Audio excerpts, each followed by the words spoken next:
Most entrepreneurs don't fail because they're lazy. They likely fail because they never stop to ask, does this even make sense? Today I'm going to show you how you can apply critical thinking so you stop wasting time, money, and energy, and actually get to build momentum in your new business. And so my promise to you is that by the end of this video, you will have 7 tools that will help you change the way that you make business decisions. So stick around, because just 1 or 2 of these could help you save months of wasted time. My name is David Michelson. I'm still early in my journey to transform entrepreneurship education, but I've already helped my first clients make a little over $11,000. Everything that I share in this video comes from something that I've experienced myself or learned myself, either through my own business or through my work with my clients. And as such, it's not in any way some kind of universal truth. It's just what's worked for me and things that I would recommend you don't do as a new entrepreneur. But if that's not your goal or what you're looking for, then I have nothing to sell you, and I have a free startup course in my description that can help you get started, pick your idea, find your customers, reach out to them, deliver to them, improve everything completely free. It'll help you go through the entire process, and you don't have to pay a single penny. If that's what you're looking for, check it out in the description, and make sure that you subscribe so you follow along on the journey while I'm building this business and for more real life, no fluff entrepreneurship content. Going into the 7 tools, the first is you should question the source, not just the advice. When you start a business, everyone will give you advice. It's one of the most commonly known things that everybody has an opinion and they're not afraid to voice it. Just look at what people are commenting and posting online. They'll talk about anything, even if they're completely unqualified. And in the beginning, it might be your friends, your family, or colleagues. And often they genuinely want what they think to be the best thing for you. But here's the issue. If they've not achieved what you're trying to achieve, then their advice might not be the most helpful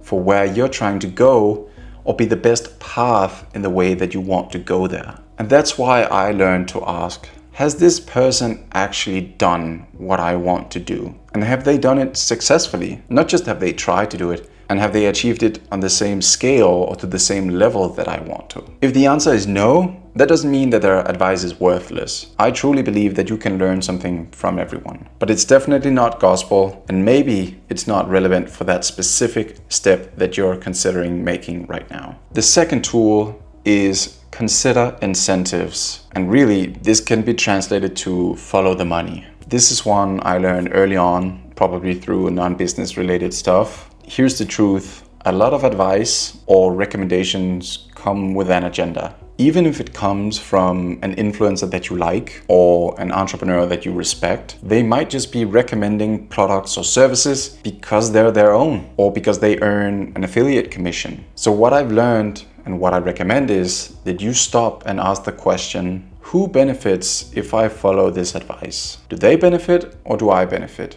That one question can save you from building or starting a business purely based on someone else's benefit. Now, of course, that doesn't mean that just because someone has something to sell you, it doesn't mean you shouldn't work with them or that what they're selling is bad. But at least you might want to consider whether what they're recommending is in their best interest or whether it is actually what you're looking for and whether it will help you meet your needs. The third tool is learn to separate the symptoms from the root of the problem. I was mistaking symptoms for being the actual cause of the problem, because at one point I thought my business problem was that I was bad at ads, and I kept tweaking headlines, testing creatives, and spending money. Testing. But the ads weren't actually the real problem. It was the offer. I hadn't properly validated that the offer solved a real need with the dream customer that I had identified. And because of that, no one wanted it. And so critical thinking means asking, what's the real cause of the problem underneath what I can observe? If your website isn't converting, is it really the copy, or is it really that nobody actually wants the thing that you're selling? Could also be, if you're not making sales, is it really that you have a bad product, or is it actually that you're not advertising enough, so you're not getting your product in front of enough people to make the sales? Fix the root and not just the surface level symptoms that you can observe. And if you do that from the onset, you'll save so much time. The fourth tool is run small tests before you make big bets. This one can save you literally thousands of dollars or whatever your currency is. And the main takeaway is don't go all in before you've tested small.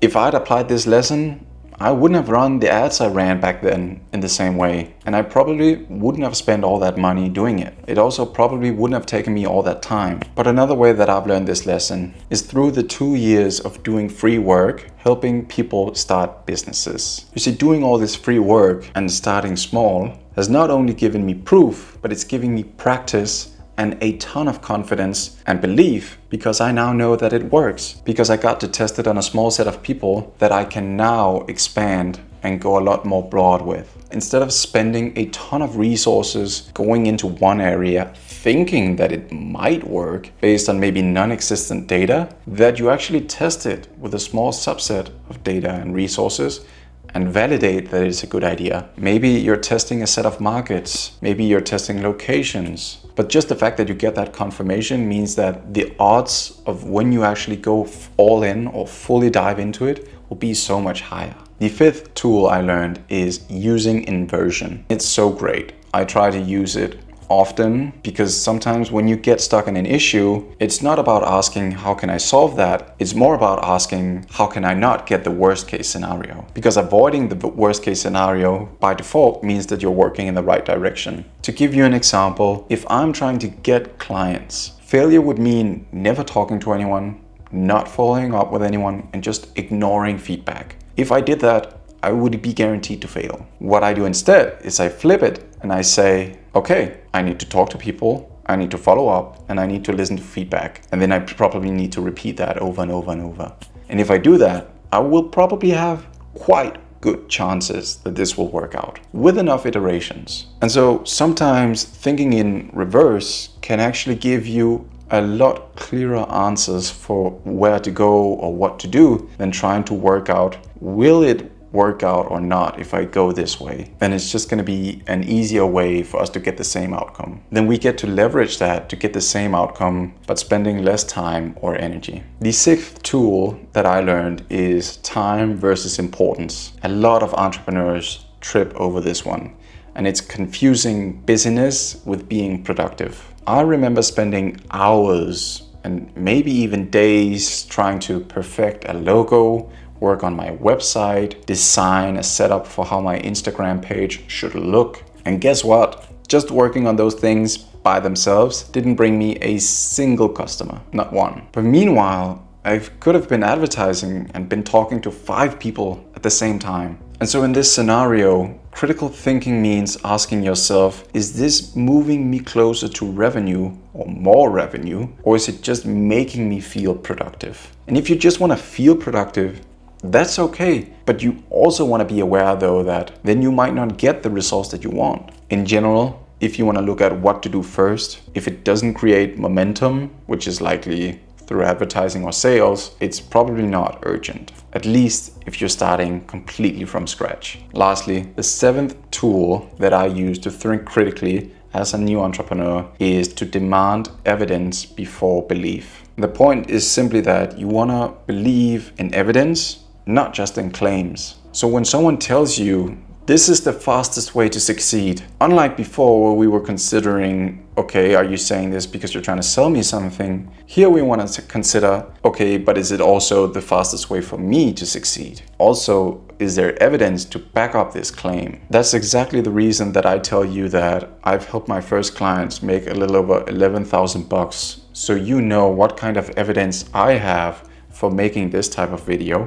and you get to choose whether you consider that to be sufficient or relevant or useful. So when you're listening to someone, ask yourself, what does this person have in terms of evidence or proof to back up the claims that they're making? And so sometimes you have to be open to the idea that what someone that you respect is talking about or has had success with might not be the right thing for you. But at other times, it's about realizing that it just might take a lot more effort than you thought was required, and being okay with that. And then you can decide if you still want to do it or not. In this instance, critical thinking means balancing openness with skepticism. Just because you respect or like someone, don't cling to beliefs. Look for actual evidence. In fact, some of the best entrepreneurs don't mind asking questions and looking stupid because they're trying to learn. So let's recap the 7 critical thinking habits or tools. Question the source, consider the incentives, separate symptoms from the root cause, run small tests before you make big bets, use inversion if you're not sure what to do, filter busyness versus productivity, and demand evidence before you really stick to a belief. Critical thinking isn't about being negative. It's about slowing down, questioning assumptions, and making smarter moves, not so that you can try to avoid making mistakes, but so that you lessen the mistakes you make and avoid ruining everything so you have to stop or give up, which ultimately would make you fail. If you found this useful, I share a ton more practical tools and tips inside my free course and startup community, where you can get help to picking a business idea, starting out, identifying who you help, getting your first customers, and delivering a high quality service. It's all free. Get it all through the link in the description. You just get started in 30 seconds and you get everything in there. As always, thank you for watching. I'll see you next week, and stay disciplined.